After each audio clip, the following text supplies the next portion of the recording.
Iya, terima kasih itu tadi perspektif menarik dari Gus Rai Mantra ya, tadi tentang bagaimana kunci dari kita menghadapi itu adalah kebersamaan, gotong royong. Ini satu nilai yang penting sekali dalam era saat ini. Kalau Anda lihat ada 3 nilai utama yang diajarkan selalu dalam sistem pendidikan di masyarakat modern. Satu adalah critical thinking, berpikir kritis gitu.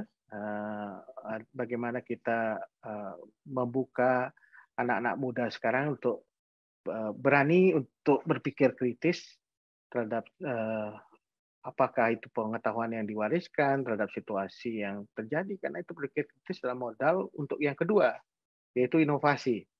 Kalau nggak bisa berpikir kritis, maka tidak akan bisa lahir inovasi. Gitu. Coba kalau kita berpikirnya stagnan, business as usual, masuk zona nyaman, hanya konservatif, melanjutkan yang ada, itu nggak akan pernah kita melahirkan inovasi. Saya yakin pengalaman Gus Rai jadi wali kota, mulainya memunculkan berbagai sistem inovasi itu karena berpikir kritis terhadap situasi yang terjadi. Jadi anak-anak muda sekarang ini jangan lupa untuk membangun, memperkuat nalar kritis Anda gitu. Itu sebagai modal utama sebenarnya untuk kita di dalam melahirkan yang kedua, inovasi-inovasi yang perlu dilakukan. Nah, yang ketiga, collaboration, kolaboratif ya. Ini nilai yang luar biasa sebenarnya ada di dalam masyarakat kita, budaya kita, tetapi kita lupakan. Karena values yang kita diajarkan terutama oleh baby boomers, kata mereka hidup dalam generasi kompetisi. Kompetisi aja diajarkan. Pokoknya bersaing gitu. Bersaing, memenangkan kompetisi. Bukan berarti saya ingin mengatakan kompetisi itu nggak penting. Ya. Kompetisi itu tetap penting. Tetapi kompetisi itu harus diikat juga oleh spirit atau nilai yang lain, yaitu collaboration, bekerja sama. Karena kalau berkompetisi saja tanpa mampu bekerja sama, bubrah kita. Free fight liberalism gitulah istilah sekarang. Free fight liberalism itu ya homo homini lupus, manusia yang akan menjadi musuh bagi manusia yang lain karena dia berkompetisi aja yang diajarkan. Dalam tradisi-tradisi liberalisme itu kayak gitu. Kita selalu diajarkan kompetisi, tetapi pada satu titik tertentu kompetisi akan bisa menghancurkan semuanya. Nah, makanya Presiden Jokowi ketika pidato IMF dan World Bank kemarin di Bali, the winter is coming. The winter is coming karena orang selalu diajarkan melalui dari tayangan film yang terkenal itu ya. Saya lupa nama filmnya itu. Tapi serial film yang mengajarkan orang hanya berkompetisi aja. Tetapi nggak pernah berakhir kompetisi itu dan menghasilkan kehancuran. Dan ketika kehancuran terjadi, orang baru sadar, loh, iya, kita sesungguhnya tidak bisa mencapai tujuan itu nggak harus dengan kompetisi aja kok. Bisa harus bekerja sama. Makanya kolaborasi jadi nilai yang sangat penting di dalam kekinian ini gitu. Jadi kalian kalau bikin bisnis, bikin usaha, kalau nggak bisa bekerja sama ya susah gitu. Karena hidup ini ada sisi harus bekerja dengan orang lain. Nah itu diajarkan oleh nilai budaya kita. Dari kecil kita sudah dibiasakan untuk punya saudara gitu. Nyamo papat itu kan istilahnya. Ya, kalau Anda bicara kelahiran kita di dunia itu bersama saudara, bukan dengan sendiri. Nyamo papat itu. Kalau nyamo papat itu harus kita hormati, kita hargai. Makanya tradisi di Bali kan kita harus menghormati saudara yang kita lahir. Itu dalam filosofi spiritualnya, akhirnya ada kandepat, ada ketepat sari, ada kandepat bute, kandepat dewa. Kalau Anda mau belajar, bukan belajar kerauhan ya, tapi belajar belajar spiritualitas Bali itu bagaimana kita menghidupkan saudara kita yang empat itu untuk bersama-sama membantu kita, itu filosofinya. Tapi dalam tradisi berikutnya di Bali, kita juga diajarkan untuk bekerja sama melalui pasemetonan, melalui keluarga kita, melalui tradisi kita menggambel aja sebuah belajar sambil menggambel itu sebenarnya. Karena di dalam gamelan itu filosofinya adalah kolaborasi. Gitu. Nggak mungkin kita nepak ceng-ceng di dian gitu, nggak ada harmoni. Gitu. Atau nepak kendang di dian, pasti ada kombinasi kendang, ceng-ceng, kemudian gamelan, itu akhirnya jadi harmoni. Kalau kita bisa mengharmonisasi, menyelaraskan nada satu sama lain. Mengurangi ego. Nah itu filosofi Bali itu luar biasa. Cuma kita kadang sibuk menggambel aja, tidak belajar dari menggambel gitu. Nah itu saya tekan ke teman-teman, bagaimana kita belajar dari menggending, belajar dari menggambel, belajar dari ngayah gitu. Kalau tidak belajar berarti kita sibuk dengan ngayahnya, gambelnya, menggendingnya gitu.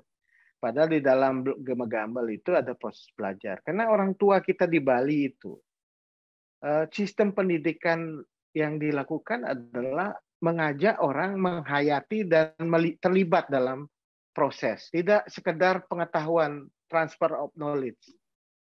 Kalau kita di Bali kan cara mendidik orang tua kita, satu, tidak pernah transfer knowledge secara langsung. Mungkin di tradisi tertentu ada tutur, tetapi tidak semua orang. Pelajarannya selalu simbolik. Selalu ada embedded di dalam sebuah proses, di dalam proses itu, menghayati. Nah, kalau tidak tahu filosofi ngayah, ya sibuk ngayah aja. Dia tidak tahu apa arti makna ngayah itu bagi dirinya dan orang lain. Nah, itu yang saya ingin adik-adik semua tidak larut dalam lautan tradisi, tetapi bisa memaknai dengan cara belajar apa makna dari tradisi itu. Jadi jangan kita sampai tenggelam di lautan tradisi juga tanpa kita pernah belajar. Nah, itu satu yang ingin saya sampaikan. Dan mendukung kolaborasi, kebersamaan itu adalah modal penting dalam menghadapi masa depan. Nah, saya lihat di kolom chat ada beberapa pertanyaan yang lain ya. Satu soal Indonesia Emas. Jangan salah loh, Indonesia Emas itu adalah satu istilah atau term yang kita gunakan untuk menandai 100 tahun Indonesia merdeka. Jadi kalau Indonesia merdeka itu 145, maka 100 tahun dari 1145 itu 2045. Nah, 100 tahun Indonesia merdeka itu kita sebut Indonesia Emas. Mengapa istilah emas? Karena itu tadi dalam konstitusi gerbang itu adalah kemerdekaan itulah jembatan emas gitu lah. Jembatan emas untuk mencapai masyarakat yang maju. Jadi istilah Indonesia Emas itu term untuk menandai tonggak sejarah sebenarnya. 100 tahun Indonesia merdeka. Indonesia setelah 100 tahun mau jadi apa? Mau seperti apa? Nah, imajinasi 100 tahun Indonesia merdeka beda-beda. Gitu. Ada yang ingin Indonesia 100 tahun ini bayangannya begini, Indonesia 100 tahun bayangannya begini. Tetapi selalu terminologi mengenai Indonesia Emas itu dikaitkan Indonesia yang lebih maju, lebih sejahtera, lebih mandiri. Jadi idealisasi tentang 100 tahun itu selalu baik, bagus. Indonesia di tahun 2045 akan menjadi negara yang sudah tidak lagi middle income countries, menjadi negara maju. Indonesia sudah pendapatan per kapitanya sekian. Indonesia to nihil kemiskinan ekstrim. Itu ukuran-ukuran yang dipakai oleh teknokrat untuk merumuskan. Tapi masing-masing kita juga bisa membuat tonggak sejarah itu. Mengimajinasikan seperti apa Indonesia tahun 2045. Tetapi yang penting bukan soal idealisasi itu, tapi mimpi itu. Tetapi menurut saya adalah proses menuju mimpi itu yang penting. Anda bisa bermimpi apa saja di tahun menjadi Indonesia Emas, tapi kalau tidak menyiapkan proses dari sekarang, itu mimpi Anda menjadi mimpi siang bolong gitu, nggak akan terwujud. Nah, oleh karena itu penyiapan ini penting. Nah, penyiapan itu adalah membangun manusianya yang paling utama. Jadi saya sampaikan tadi Indonesia punya modal luar biasa.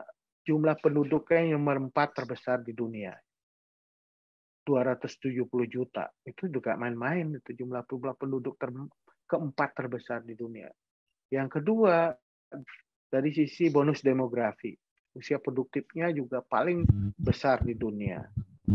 Nah, kalau kita punya modalnya manusia, kita nggak manfaatkan dengan baik, maka pasti akan menjadi bencana demografi yang seperti saya sampaikan. Oleh karena itu, menyiapkan diri untuk menghadapi tantangan itu adalah menyiapkan manusianya. Nah, menyiapkan manusia apa yang harus diperbaiki? Perbaiki sistem pendidikan, mulai dari keluarga sampai seterusnya. Dari kandungan bahkan itu. Tadi saya sampaikan. Di Bali, ini yang harus kita manusianya. Nah, itu saya sampaikan. Manusianya itu harfiahnya sering disebutkan hanya upacara ritual kan, mulai di gedong-gedongan, lelubulan, notonan, setiap 6 bulan otonan, mau pandes, mau pawiwahan, mau winten, medikse. Nah, semua manusianya. Tetapi pertanyaannya, ini bisa mempengaruhi kualitas hidup manusia Bali nggak? Yadnya yang kita lakukan secara spiritual dan skala. Maka itu yang tadi saya sebutkan. Kita harus belajar dari tradisi yang sudah kita miliki, maka itu diperkuat dengan satu revitalisasi pemaknaan baru. Manusia yadnya Bali megedong-gedongan anti stunting. Manusia Bali yang tumbuh kembang anak, pendidikan karakter. Manusia Bali yang setelah mewinten masuk Brahmacari, pendidikan yang sangat berbasis pada nilai budaya. Jadi setiap tangga kehidupan harus ada values yang kita angkat. Itu penyiapan diri. Kalau kita terlambat hanya melihat di hilirnya, itu kan kita akan menjadi masalah. Hanya manusia melihat tidak di hulunya mulai dari proses ini. Jadi intervensi pemerintah, intervensi kampus, intervensi NGO harus mulai dari hulunya. Gitu. Jadi tidak hanya melihat, oh sekarang manusia Bali komplain aja kan, jangan-jangan sekarang lebih banyak itu punya gitu misalnya. Sekarang kan istilah punya kan muncul lagi nih, punya. Kenapa punya? Gitu pertanyaannya. Kenapa sering punya? Karena jangan di blame sekarang, persoalan di prosesnya sudah panjang. Jadi ini harus mulai kita pikirkan, kampus mikirin bagaimana roadmap pembangunan manusia Bali itu harus dibangun. Syukur nanti tidak hanya kampus, tetapi policy maker termasuk pemerintah daerah, DPRD, DPR, DPD itu mikirin roadmap pembangunan manusia Bali sehingga betul-betul kita siap menghadapi masa depan. Termasuk tadi bagaimana membangun kesadaran ekologis dan budaya. Saya punya eksperimen kecil-kecilan lah mengenai soal ini. Saya melihat isu lingkungan nggak mungkin kita hanya bekerja hanya dengan cara teknokratis, tapi kira harus secara budaya. Karena esensi persoalan lingkungan di budaya, maka cara untuk mengatasi soal itu jangan teknokratis. Misalnya tadi kan salah satu instrumennya adalah take and give atau insentif gitu kan, ekonomi kan. Bagaimana ekonomi ekologis atau ekonomi konservasi dikembangkan. Itu bagus.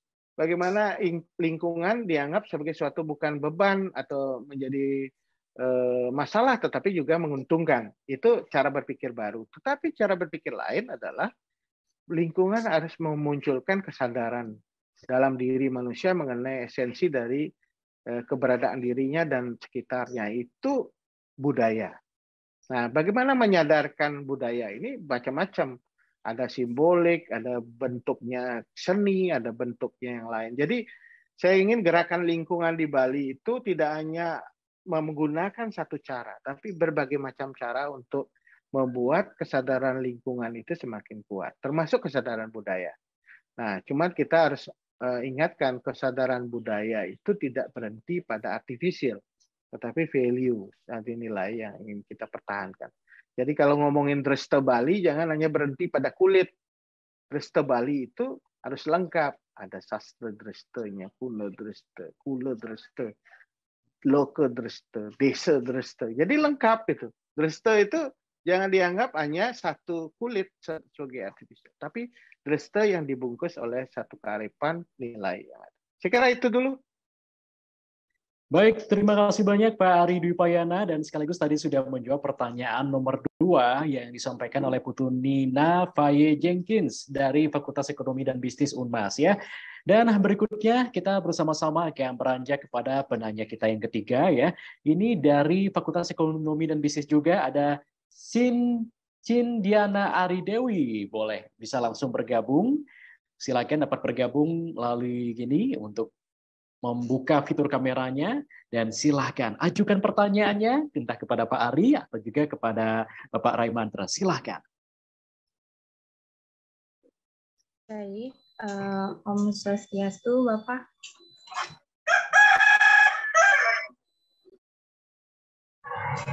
Kenalkan, nama saya Niputu Cindiana Ridewi dari Fakultas Ekonomi dan Bisnis Unmas Denpasar.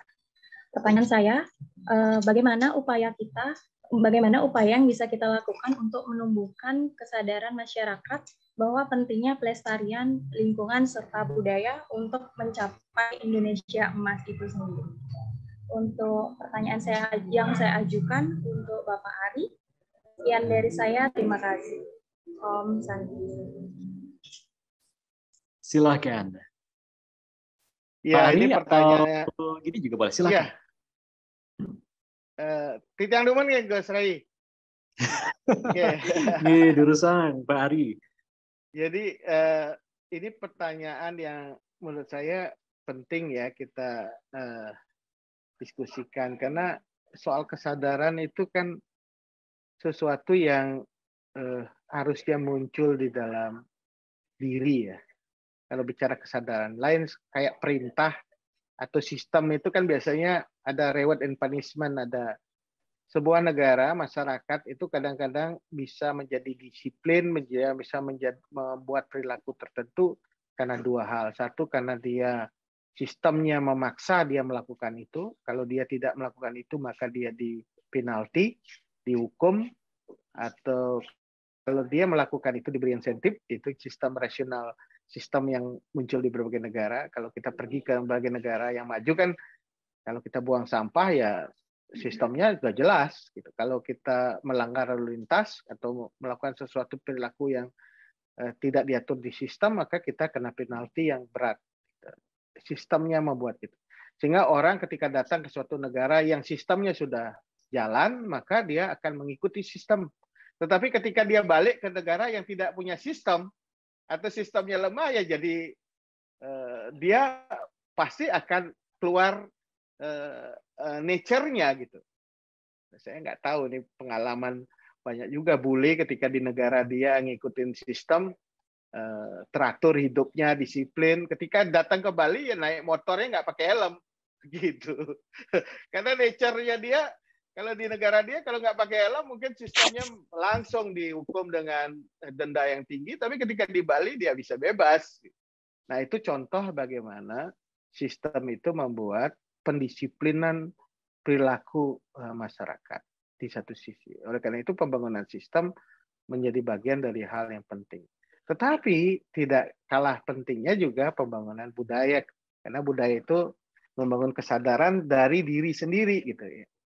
Jadi istilahnya sesuatu yang flowering dari hatinya, bukan dari punishment. Kalau kita kan sekarang diajarin, kalau nggak dari hati kan berarti dulu masih ingat nggak adik-adik di perempatan itu ada polisi, patung polisi, ya kan? Jadi kalau kita ke perempatan dibangun patung polisi supaya dengan adanya polisi itu kita takut gitu loh. Jadi ketakutan diciptakan. Nah, itu bukan dari diri gitu. Kalau mau melanggar lalu lintas lihat perempatan ada polisi ya terpaksa tidak melanggar gitu. Jadi kalau dia muncul dari diri itu berarti kan sesuatu kesadaran. Jadi kesadaran itu sesuatu yang muncul. Nah, kesadaran itu tidak tiba-tiba, dia muncul melalui satu proses internalisasi. Internalisasi yang paling masif itu pendidikan. Pendidikan itu akan membentuk karakter. Pendidikan itu tidak hanya di sekolah, ada di keluarga, ada di lingkungan dan lain-lain. Jadi kita harus hero tentang ini gitu. Bagaimana cara kita membangun sistem pendidikan yang kurang lebih menginternalisasi kesadaran. Nah, mulai dari keluarga. keluarga, tradisi, membangun tradisi nilai itu penting sekali di level keluarga. Jadi saya termasuk yang menganjurkan sebelum nikah itu adik-adik menikah itu ada kursusnya deh. Kursus sebelum nikah gitu. Karena banyak sekali kita orang setelah masuk pernikahan itu bingung apa yang dia akan harus bangun gitu. Bahkan angka perceraian tinggi sekali terjadi karena memang tidak diajarkan bagaimana membina rumah tangga secara psikologis, membina rumah tangga secara ekonomi. Nah, makanya sebaiknya di Kristen itu ada kursus pranikah. Di Islam sekarang di KUA mau dibuatkan, tapi di Indo kita nggak ada kursus sebelum perkawinan. Jadi adik-adik sebelum nikah sebaiknya ikut kursus dulu. Ya, yang ngajar juga orang yang berhasil lah, jangan orang gagal rumah tangga ngajarin kursus pranikah. Tapi itu menyiapkan diri dari sisi psikologis, dari sisi ekonomi, dari sisi sosial, supaya dia tidak ketika membentuk rumah tangga itu tidak gagap gitu. Nah, dan termasuk bagaimana menginternalisasi nilai-nilai itu kepada anaknya. Karena menurut saya salah satu hal yang penting adalah bagaimana internalisasi pada anak-anak itu dibangun di dalam lingkup keluarga. Ini harus ditata betul di Bali itu, jangan sampai pendidikan di keluarga itu tidak terbangun. Yang kedua, di komunitas, di Banjar, Sekotruno, Truni, desa adat, Dadie, itu semua Seke, itu semua pendidikan.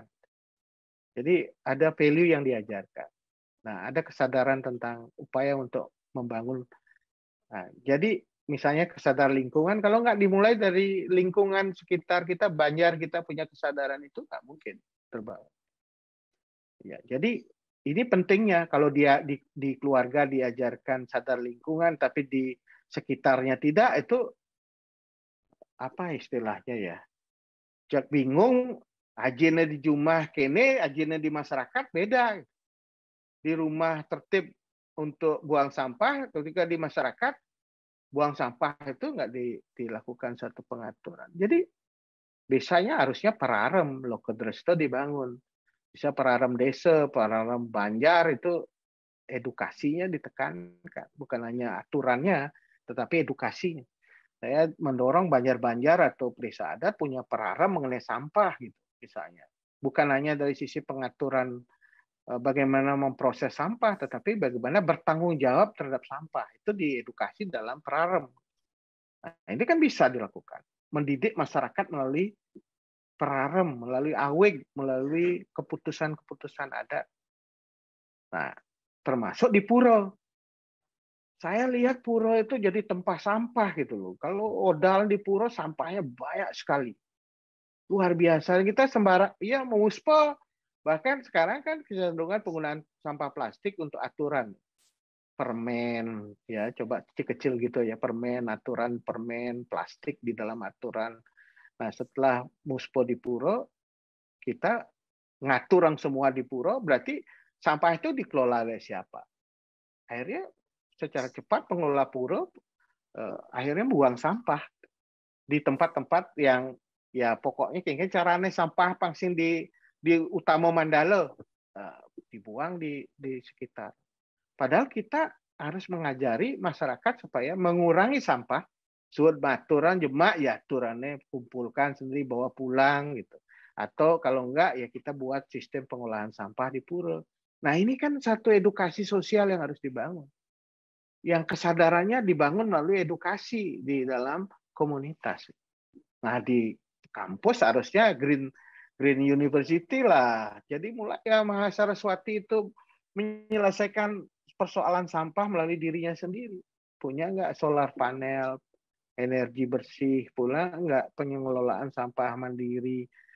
Saraswati dengan limbah yang sangat banyak bisa jadi masalah kalau setiap mahasiswa kuliah membawa satu sampah ya akan menjadi masalah. Jadi yang penting jangan diobrolin saja, tapi dilaksanakan dalam satu kerangka konsensus bersama. Saya kira itu dikit demi dikit jadi kesadaran deh. Jangan sampai yang sadar siapa, yang nggak sadar siapa, akhirnya kita sibuk dengan diri sendiri, masing-masing kegiatannya nggak akan membuat kesadaran kolektif. Jadi transformasi dari kesadaran individu menjadi kesadaran kolektif. Itu intinya. Jadi do didian nganggo kesadar dan sing masyarakat sadar kayak wah hidupnya gitu. Jadi kan caranya supaya masyarakat juga ikut menjadi bagian dari perubahan. Itulah sebabnya mengapa perlu pembaruan, perlu inisiator, perlu pelopor, perlu apalagi penglingsir jadi pelopor, anak muda jadi pelopor, nah, pasti perubahan itu kan bisa terjadi. Nggih, wantah sampun nika.